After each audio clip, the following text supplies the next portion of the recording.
আসসালামু আলাইকুম। ডক্টর মোহাম্মদ ইউনূসের যে পদত্যাগের ব্যাপারে এই ৪-৫ দিন যে সমস্ত রঙ্গমঞ্চ আমরা দেখলাম, এতে প্রত্যেকটা ব্যক্তির ইস্যু, আমার যা মনে হলো সরকার বিরোধী যতগুলি লোক বক্তব্য রেখেছে সব এক একটা ক্লাউন। এগুলা নব্য রাজাকার। রাজাকার বললে গেলে যে অপমান হয়, কুকুরের বাচ্চা শুয়োরের বাচ্চা বললে পরে এটা মুখ নষ্ট হয়। সুতরাং এর চেয়ে জঘন্যতম গালি আছে রাজাকার। যে রাজাকারের কথা বলে শেখ হাসিনার গদি উল্টায় গেছে। তো এখনকার নব্য রাজাকারগুলি হচ্ছে ডক্টর কলিমুল্লাহ।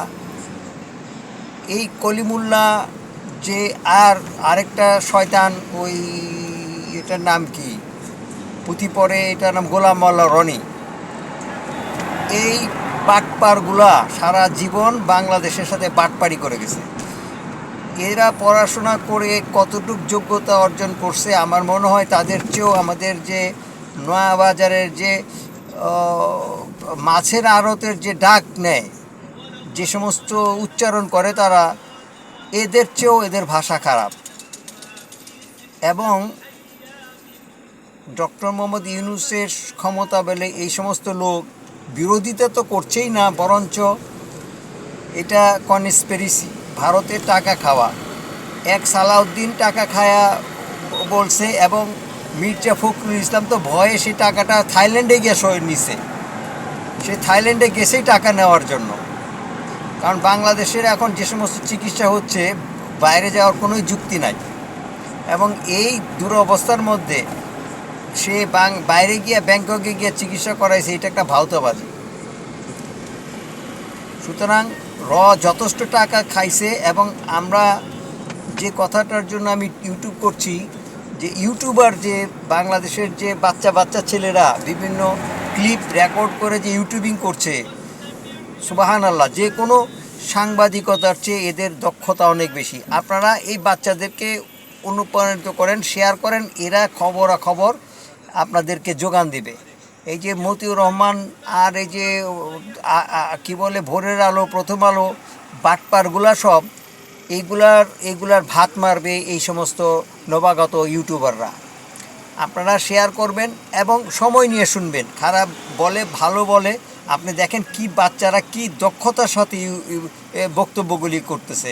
কোনো মুখ কাঁপে না, কোনো রকম আতঙ্ক নাই, কোনো রকম ভাষার মধ্যে কোনো বিচলতা নাই। আমরা যেগুলা বলতে পারি না তারা বলতেছে। সুতরাং এই সমস্ত বাচ্চা বাচ্চা ছেলেদের ইউটিউবগুলি দেখেন এবং শেয়ার করেন এবং ওদেরকে অনুপ্রাণিত করেন। ইনশাল্লাহ আপনারা ভালো ভালো খবর ওরা আপনাদেরকে দিতে পারবে। এই যে সালাউদ্দিন যে ভারতের রয়ের সাথে যে তার মিটিং হয়েছে, পিনাকি ভট্টাচার্য যে ব্যাপারটা ফ্লাশ করছে, এরপরেও কি বিএনপির লজ্জা কি যাবে না? বিএনপির লজ্জা আর কিভাবে দিবে? বিএনপির তারেক জিয়ার যথেষ্ট সুযোগ ছিল। সে এই সমস্ত বুড়া বান্দরগুলিকে ফেলে সে প্রফেসর ইউনূসের সাথে যদি চলে আসতো, তাহলে যুবকগুলি এক বাক্যে তার কথা মনে নিত। এখন অনেক সময় চলে গেছে, এখন তারেক জিয়ারও কেউ বিশ্বাস করা যাচ্ছে না। সেও যখন ইলেকশনের জন্য মাতামাতি করতেছে ওই বড় বড় বান্দরদের সাথে, তাহলে তারেক জিয়াও ভাগ পাইছে। সুতরাং তারেক জিয়ার যে একটা সম্ভাবনা ছিল, এটা নিজের পায়ে নিজে কুড়াল মারছে।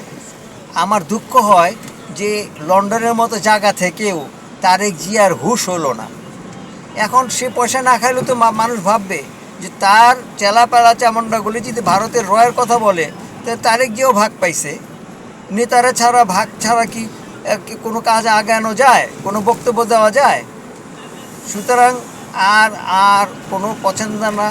আপনারা বাংলাদেশের ছোট ছোট বাচ্চাদেরকে ইউটিউবগুলি শুনবেন, দেখবেন ওরা কত দক্ষতার পরিচয় দিছে। ধন্যবাদ।